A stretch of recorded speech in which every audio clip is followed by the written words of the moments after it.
세월호 참사 일주기와 재보궐선거 등 대형 이슈가 몰려있는 4월 정국 이제 시작됐습니다. 정치권이 다시 한번 요동칠 것으로 관측되면서 집권 3년 차 박근혜 대통령이 어떤 해법을 내놓을지 이목이 집중되고 있습니다.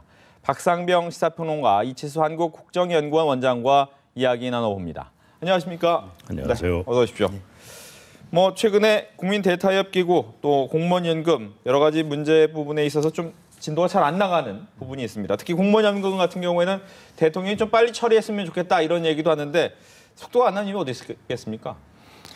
그 대통령께서 말씀을 좀 속도를 내달라라고 이제 주문을 하셨지만 여기는 첨예하게 개인의 이해관계가 걸려 있습니다. 평생 공무원으로 살아온 사람들이 은퇴 후에 자기들의 이제 삶이 연금에 달려 있기 때문에 설사 대통령께서 말씀하셨다 하더라도 자기들의 이해관계에서 불이익을 과연 감수해낼 수 있겠느냐 하는 부분이 여기 분명히 있고요. 또 하나는 정부와 여당과 야당의 입장이 각각 다르고 제일 중요한 이 나라 발전에 일종의 그 기관차 역할을 해왔던 공무원 조직이라고 하는 그 조직이 이제 문민시대 이후에 상당한 위상의 변화는 왔지만 그 부분에 대해서 그분들이 노고를 어떻게 우리가 금전적으로 보상해 나갈 것이냐 하는 부분에서의 오랜 동안 누려왔던 기득권적인 모습을 당신 놓으세요. 지금 열심히 밥을 먹고 있는데 한 공기 밥 먹고 있는 거를 반 공기만 드세요. 역으로 반 공기 드시던 분한테 한 공기 드세요 하면 다 좋아합니다만은 한 공기 드시던 분 보고 반 공기 드세요 이러면 거기에 선뜻 예 알겠습니다 할 수 있는 그런 공무원 조직은 없다고 봅니다. 네. 그러면 제가 한 말씀만 더 올리면 여기에서 공무원들을 적의 개념이거나 개혁의 대상이라기보다는 고생해온 분들이지만 그분들을 오히려 이 나라 미래에 기여할 수 있는 분으로 바꾸어 나간다라고 하는 차원에 있어서 그분들과 머리를 맞대야 하는 시간이 아니겠는가 이래 보고 있습니다. 네. 협상이 속도를 내지 않으면요 이거 허지부지 되고 맙니다. 공무원 연금 계획은 단순하게 정부가 의지만 갖고 되는 것이 아니기 때문에 상당 부분 논의를 지금 진전시켜서 거의 8부, 9부 능선까지 왔습니다만은 막판에 안 되는 이유는 새정치민주연합이 소극적이기 때문에 그런 겁니다. 그럼 왜 소극적이냐? 공무원 노조의 반발이 두렵기 때문에 그런 겁니다. 네. 그것이 핵심입니다. 지금 기여율이라든지 또는 지급률 상당 부분 접근했습니다만은 이 부분에 대해서 실무기구에 새정치민주연합은 참여하기를 상당히 지금 끓이고 있습니다. 왜냐하면은 여기서 알파, 베타의 구체적인 수치를 빼버렸는데 실무기구에 들어가면은 수치를 제시를 해야 됩니다. 제시를 할 경우에는 공무원 노조가 동의할까요? 바로 그 대목 때문에 새정치민주연합은 오히려 정부와 공무원 노조가 협상을 바라고 있는 거거든요. 다소적으로 소극적인 겁니다. 그래서 진도가 안 나가는데 앞서 뉴스 보니까는 공무원 특위가 4월 6일에 재가동이 된다 그래요. 아마 그렇죠. 시한을 더 실무기구 연장 때문에 그런 것 같은데 4.19 재보선이 끝나고 난 다음에 마무리가 될 것 같아요. 그 이전까지는 구체적인 액수를 놓고 타협하기 쉽지가 않습니다. 그래서 아마 당초 약속한 것처럼 5월 초에는 여야 간에 4.19 재보선 이후니까 마무리가 되지 않겠느냐. 조심스럽게 한번 그렇게 예상을 합니다. 네. 즉 표심 때문에 어쩔 수 없다. 그렇습니다. 그 핵심입니다. 지금은. 네. 그렇다면 박 대통령 입장에서는 표라고 하는 4월 지나고 해도 괜찮겠습니까? 어떻습니까? 대통령 입장에서는 하루라도 빨리 성과를 내셔서 전 국민을 대상으로 볼 때에는 빨리 성과를 내시는 것이 대통령 입장에서 가장 바람직합니다. 그런데 지금 우리 박 선생님께서도 말씀을 하셨습니다만은 야당 입장은 좀 다르거든요. 이 정권의 어떤 형태로든 잘 못한다고 하는 거를 자꾸만 좀 가시화시켜야 되기 때문에 야당 입장에서는 시간을 좀 끌고 싶은 이런 부분이 분명히 있을 거라고 저도 동의하고 있습니다. 네. 박 대통령 빨리 해야 되는데 말씀하신 것처럼 4월 이후에 과연 지지부진함이 끝날 것이냐 이 부분은 어떻습니까? 이 대목은 뭐냐면 4월만 지나고 나면 끝나는 것이 아니고요. 바로 4월 재보선 결과가 나올 것이고 그 결과를 놓고 또 여야 간에 상당 부분 좀 당내 갈등이 있을 겁니다. 또 1년 뒤면 총선이 있는 거거든요. 새정치민주연합이 이 문제를 가지고 시간만 질질 끌 수가 없어요. 상황이. 네. 그럴 수 있는 상황이 지금 아닙니다. 그러는 순간에 만약에 예를 들어서 새누리당에서는 전면적으로 협상 중단을 선언해버리면요. 모든 책임을 야당이 뒤집어 써야 됩니다. 이거 간단치가 않습니다. 공무원 연금 개혁은요. 공무원 노조는 반대합니다만 대부분의 국민들은 지지하고 있는 것이고 또 찬반을 넘어서서 아니 공무원 연금 개혁 진짜 안 할 겁니까 이거? 그냥 이대로 국민 세금을 계속 쏟아부을 겁니까? 군인연금은 안 할 겁니까? 상임연금은 관련된 수많은 과제가 있기 때문에 적어도 개혁정당, 민생정당 강조하는 새정치민주연합이 무작정 반대할 수 있는 건 아니에요. 다만 지금 눈앞에는 재보선이 있고 또 여권에서 워낙 강하게 주도를 하고 있기 때문에 다소 좀 발을 빼는 모습이긴 합니다만은 재보선 끝나고 난 다음에도 문재인 대표의 지도부가 이것을 방치할 가능성은 별로 없다. 그래서 다소 소극적이라고 하더라도 처리되는 것은 불가피하지 않겠느냐. 그럼 공무원 노조 반발하면 어떡하느냐? 할 수 없는 겁니다. 그대로 가는 겁니다. 네. 예. 뭐 재보선을 앞두고 이런 공무원 연금 개혁이라는 이제 변수도 있겠지만 또 하나는 아마 이제 세월호 참사 일주기가 되는 그 날도 들어있기 때문에 이 부분도 또 변수가 되겠죠. 어떤 변수를 작용하겠습니까? 지금 이 세월호 문제가 온 국민들이 1년 전에 정말 초미의 관심사였습니다. 모두가 그 눈물을 흘렸고 또 그 이후에 그 교황까지 오셔서 이 문제를 거론도 하시고 근데 불행하게도 오히려 제가 보기에는 여당과 정부 차원에서 정말로 그 가슴 떨리는 그런 진정성을 가지고 이 문제를 진행해 왔는가 하는 부분에 대해서 우리가 좀 더 생각을 필요가 있겠다. 네. 그러면 지금 그 시간을 1년을 그냥 끌어버렸기 때문에 분명한 사실은 일주기가 되는 날 정부나 또는 여당 입장에서 아이고 정말로 우리가 열심히 처리했는데 이거밖에 못 했습니다라고 이야기할 수 있는 부분이 있겠는가? 그런 부분에서 보면 분명하게 이거는 그 이번 재보선에도 과히 바람직하지는 않다라는 생각을 저는 분명히 하고 있습니다. 네. 근데 문제는 그렇다고 야당이 잘한 거 있느냐? 뭐 이렇게도 질문할 수가 있겠죠. 그렇죠. 참 이 세월호 박근혜 대통령이 딱 1년 전에 세월호 참사 이후의 대한민국과 이전의 대한민국은 확실히 달라질 것이다. 참 그 얘기는 워딩이 좋았습니다. 1년 지나고 나면 별로 달라진 것이 없습니다. 그죠? 크게 보면 별로 그렇게 달라질 것 같지도 않습니다. 똑같은 상황이거든요. 자, 그런데 지금 이 시점에서 이제 국민들이 1주년을 맞아서 보니까 지금 배상 보상 심의위에서는 액수가 어느 정도 나오고 있습니다. 뭐 한 4억 2천 정도 학생들 같은 경우에는 또 교사는 뭐 7억 6천 정도 또 일반인은 뭐 1억에서 한 6, 7억 정도까지 이렇게 이제 하는데 뭐 이거는 그대로 보상 심의위에서 심의를 한 기준이기 때문에 달리 말할 수가 없습니다만은 조금 좀 나와서 우리가 좀 짚어볼 대목이 이번에는 뭐 정부 국가의 책임이 사실 크지 않습니까?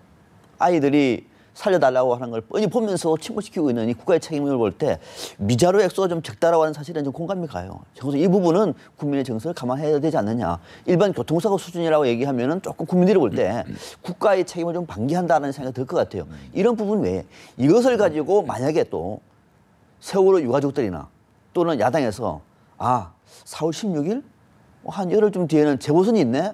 한번 이용하자라고 하는 순간에 역풍이 봅니다. 절대로 이거는 정치와 관계를 많이 끊어야 됩니다. 그러니까 세월호 문제는 세월호 문제 그대로 가고 보선은 보선으로 가는 것이고 이것을 가지고 정치권이 혹시나 유불리가지고 다시 새누리당에서도 이번 기회에 한번 종북 문제를 끌어가지고 세월호 유가족도 그렇게 한번 몰아가봐 또는 또 반대쪽에서는 야당 쪽에서는 이번에 좋은 국민인데 한번 이걸 치고 나가봐 하는 순간에 다시 국민들은 조용하게 다시 이것을 이제 정리를 하고 새로운 대한민국을 가기를 원하는 대한 국민들은 아마 너도 나도 투표장 나와가지고 아마 그 역풍을 표로 심판할 겁니다. 좀 그런 일만큼은 여야 공이 안 하기를 기대합니다. 네. 이제 재보궐 본격적인 지역별 이야기로 넘어가 보면 관악을의 정동영 전 의원, 정동영 전 상임고문이 출사표를 던졌습니다. 이 부분 아무래도 새정치민주연합 입장에 좀 불안한 부분이 있는 것 같습니다. 어떻게 돌을 던지느냐, 뭐 이 부분 친정집에 대한 이런 부분 얘기까지 나왔는데 이 부분 어떻게 보셨습니까? 정동영 전 의원의 출마. 정동영 전 의원께서 네. 이번에 국민 모임으로 이제 이른바 출사표를 던지시면서 문재인 대표 보고 사과하라 하는 이제 이런 류의 말씀을 많이 하셨는데 실질적으로 민주당을 깨고 열린 우리당을 만들어서 나갔던 그 주도적인 역할을 하셨던 분들이 아마 그 정동영 의원을 포함해서 많은 분들이 계실 겁니다. 그러면 저는 그 부분에 대해서 정치하는 사람으로서 자기가 국민 모임으로 이번에 출마를 하기 때문에 경쟁력을 갖고 있다고 보여지는 그 현재 야당에 대해서 당연히 뭐라고 그 비판하거나 비난하거나 공격을 하는 것은 지극히 정상이라고 사실은 봅니다. 다만 과연 그분이 관악을에 출마를 하셨어야 되는지 하는 것은 아마도 지역에 따라서 또는 입장에 따라서 판단할 수 있는 부분은 분명히 있다고 보고요. 더 제가 보기에 중요한 것이 본인 스스로 말씀하시기를 국민 모임에 마땅한 후보가 없어서라는 이제 표현을 사용하고 계셨던 걸로 제가 기억을 합니다. 그러면 국민 모임이 그만큼 파기를 갖고 있지 못한 상태에서 이번 4.29 재보선에 사실 정당으로서의 역할을 할 수 있겠느냐 하는 것은 상당히 우리가 생각해 볼 문제라고 보고요. 개인적으로도 정동영 후보가 과연 나왔어야 되느냐 하는 부분에 대해서 저는 개인적으로는 아니라고 사실 생각을 합니다. 네. 이것을 이제 정동영 전 의원 출마를 어떤 관점에서 볼 것인가가 참 중요하거든요. 관점의 문제가 새누리당 입장에서 볼 것인가 너무너무 고마운 일이죠. 출마해주면 야당이 분열되니까. 네. 새정치민주연합 입장에서 보면은 너무너무 괘씸한 거죠. 야당 분열인 거죠. 국민 모임 입장에서 보면은 너무너무 당연한 거죠. 이게 어떻게 볼 것인가의 문제거든요. 그러나 큰 틀로 야권 전체 입장에서 봐보시죠. 야권 전체 입장. 여당 쪽에서 보면은 의지가 왜곡이 되니까 정동영 의원의 의지가 아니니까 야권 전체 입장에서 볼 때 그중에서 절반 이상은 국민 모임의 입장에서 생각해 보면 국민 모임이 왜 나왔느냐? 제1야당을 교체하기 위해서 나온 겁니다. 네. 그건 동의를 하시고 제1야당을 교체하기 위해서 교체하는 이유는 나와 있는 겁니다. 지지를 하든 지지를 하지 않든 간에 제1야당을 교체하기 위해서는 제일 좋은 타이밍이 내년 총선입니다. 딱 1년 남았습니다. 내년 총선에 그 모임을 만들기 위해서 어떤 이 모멘트를 만들기 위해서는 이번 재보선 같은 경우에는 하나의 가늠자가 될 수가 있는 거거든요. 그중에서 그 가늠자가 될 수 있는 핵심 인물이 누구냐. 중심체가 정동영 전 의원이에요. 그건 누구나 인정할 겁니다. 그런 상황에서 당을 탈당해서 국민 모임을 가지고 내년에 제1야당 교체를 선언했는데 서울에 지역구가 하나 나와 있는데 구기만 한다. 떨어질 것 같으니까 못 나가겠는데 이러면 뭐하러 탈당했죠? 자신을 좀 던진다고 봅니다. 그래서 국민 모임 입장에서 전체 야권 입장에서 보면은 설사 야당이 분열돼서 어부지를 들 수가 있으나 내년 총선을 위해서는 의미 있는 성과를 만들어내기 위해서는 불가피하게 출마를 하는 겁니다. 당선되면 다행이고 떨어지더라도 왜 국민 모임을 만들고 하는지를 하다가 설명을 해야 되지 않습니까? 그중에 여러 사람들이 많으면 괜찮지만 그 유일하게 국민들한테 인지도가 있는 인물 야당의 대선 주자가 지났다고 얘기하면 많은 비판이 있을 수 있지만은 본인이 그런 결심을 했다고 얘기하면은 자기 몸을 던지는 것이 맞는 일이에요. 그래서 본인도 미라이 되겠다 말하지 않습니까? 그 말에 책임을 지는 모습이라고 얘기하면 출마하는 것이 맞는 얘기죠. 말씀하신 것처럼 어떻게 보면 야권의 전체적인 분열 입장에서 국민 모임의 입장에서는 당연한 일이다. 하지만 야권 내 가장 큰 지분을 갖고 있는 새정치민주연합 같은 경우에는 그렇다면 하나로 모아야 되는데 예를 들면 박지원 의원 같은 경우에는 왜 열심히 선거에 도와주지 않느냐라는 부분도 이제 고민을 해야 될 부분인 것 같습니다. 그 부분은 왜 그럴까요? 박지원 의원의 경우에 있어서 문재인 대표와의 통화에서 요청에 대하여 판단해보자라는 이제 말씀을 하셨던 것으로 언론에 나와 있습니다. 그러면 누구나 지금 다 이야기하듯이 새정치 입장에서 보면 친노와 비노의 그 대결 구도라고 하는 것이 분명하게 수면 아래에서 작동하고 있다고 저는 보고 있고요. 더더군다나 박지원 의원의 경우에 있어서 지난 그 전당대회에서 상당히 근소한 차이로 떨어지셨기 때문에 나름대로의 어떤 당내 세력을 확실하게 저는 갖고 있다고 봅니다. 그러면 지금 친노와 비노의 관계에 서서 보면 박지원 의원이 어떤 스탠스를 가져갈 것인지는 본인도 조금 더 판단을 해야 될 겁니다. 그리고 지금 국민들한테 비춰지는 야당의 모습이 상당히 어떤 면에서 보면 여당의 이중대라는 표현을까지 들을 정도로 존재감을 상실해 왔기 때문에 그러면 여기에서 지금 국민 모임도 있고 모두 제가 보기에는 이제 앞으로 이런 류의 그 새로운 정치 결사체들이 나타날 거로 이제 보여지는데요. 그러면 박지원 의원의 경우에 있어서 섣불리 내가 함부로 나설 수 있겠는가? 조금 더 지켜보자 하는 이제 분명히 그런 판단을 하실 거라고 저는 봅니다. 네. 지금 뭔가 주로 새정치민주연합의 이제 비당공파, 비노 쪽에서 조금 고민을 많이 하고 있는 것 같아요. 그죠? 동교동 쪽에서. 왜 그럴까? 방금 우리 원장님 말씀하신 게 딱 그겁니다. 지금 친노 중심, 문재인 대표 중심의 새정치민주연합 여기서 당 지도부에 힘을 실어주고 이 어떤 전략 노선에 대거 동참하자라는 분위기는 거의 아닙니다, 지금.